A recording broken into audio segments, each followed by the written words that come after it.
Сәлем достар. Міне біз сіздермен бірге ашық корей тілі мектебі.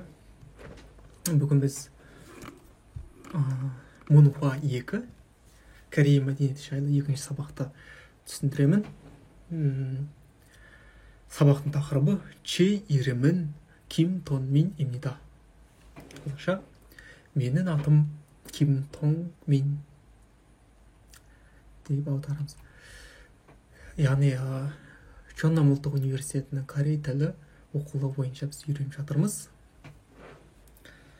Осында кішкене ғана текст, соның корей тіліндегі адамдардың аттары жайлы, фамилиялар жайлы болады. Соны осы текстті оқып, аударып, сіздерге түсіндіріп кетуді жөн көрдім. Алғане оқып берейін. 여러분 이름은 뭐예요? сіздердің аттарыңыз кім? 한국 사람의 이름은 보통 세 글자로 되어 있어요. Корейлердің аттары әдетте 3 글자, әріптен 3 буыннан тұрады. 3 әріп болғанда, мындай 3 неден құралғанда,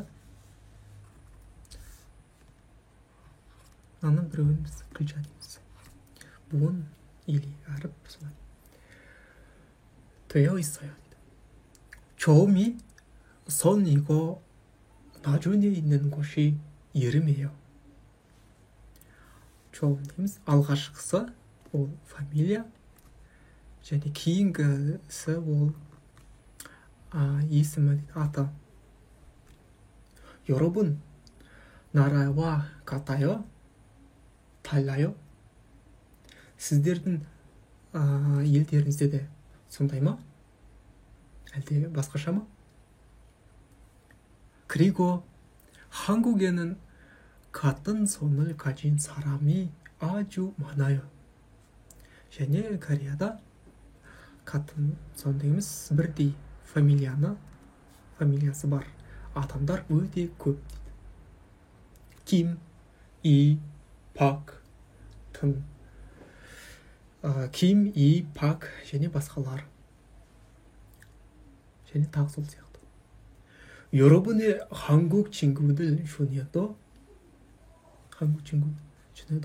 손이 фамилия 김인 친구가 한 명쯤 있지요. сіздердің корей достарыңыздың ішінде фамилиясы Ким достарыңыз біреу болса да бар ғой дейді. бар емес пе дейді. 그런데 어떤 사람들은 손이 2 글자인 사람도 있어요. алайда кейбір адамдардың фамилиясы 2 осындай буыннан тұратын адамдар да бар дейді. Хванбо, Намгын және басқалар. Хванбо, Намгын және басқалар. 하지만 많지는 않아요. бірақ көп емес. 보통 이름은 부모님들이 지어주시는데 그 이름에는 각각의 뜻이 있어요. әдетте бұл аттарды ата-аналары қояды да сол әр аттардың есімдердің әрқайсының өзінің мағынасы бар дейді. 그리고 현재 자매끼리는 같은 글자를 사용해서 이름을 짓기도 해요. және 현재 дейміз. қайда? 현재 дейміз. бауырлар, ағаны, чаме, әпке, қарындас тар арасында бірдей күлча, бірдей сондай буыннан қолданып адам аттарды қоятын тарда кездеседі дейді.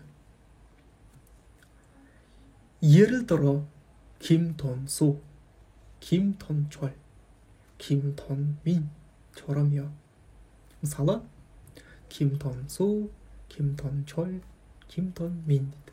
мысалы ким деген фамилиясы болса, әрқайсының аттарында мындай тон деген бірдей осындай сөздерді қолданып, осындай сияқты дейді, қолданып достарын аттарын, бауырларын аттарын қойған екен, балаларын аттарын қойған екен.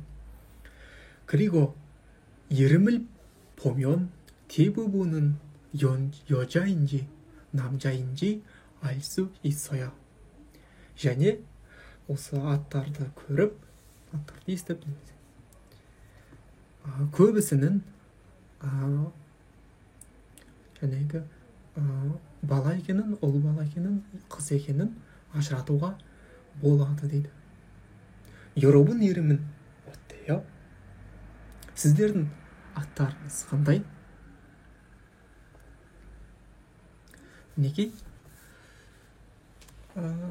осы ең көп мына жерде қолданылатын фамилиялар ким, и, чө, чой дейді, ағылшынша, орысша, қазақша цой дейді ғой. сол корейше ол чө, и, пак. және осындай бір екі буыннан келетін аттарда кездеседі. жоқ, айтайын деген, бірақ аты бірақ буыннан тұратын адам аттарда кездеседі. мысалы бір кинода көрген, кино Кан Хо аты, фамилиясы Кан және аты О, Кан Хо. және Кан деген фамилияда өте жиі қолдасады, им деген де бар. сондай жалпы мына жерде сіздер білмейді тау деген сөздерді жазып шықтым. ол 여러분, көп адамдарға айтқан кезде қолданылатын көпшілік, халайық, сіздер деп. 보통 әдетте 글자, әріп, хат, сондай. 되다, болу, 좀, бірінші, алғашқы, сон, фамилия, тегі, 나중에, кейінгі, содан кейін, 좀, шамасында, шамамен, 부모님, ата-ана, как, әрбір, әрқайсысы. алдында бір неден жай үлгермей жатырмын деп айтып еді, енді жай айтып көрейін. тұт деген мағына. 현재, 자매, аға, інілер мен әпке сіңлілер. кири, өзіміз арамызда, жекеше, арасында деген сөз. 처럼, сияқты, 대부분, көбінесе, көбісі, көп бөлігі, барлығы дерлік. деп осымен біз Корея мәдениет жайлы қысқаша сабағымызды аяқтаймыз. тыңдағандарыңызға көп рахмет.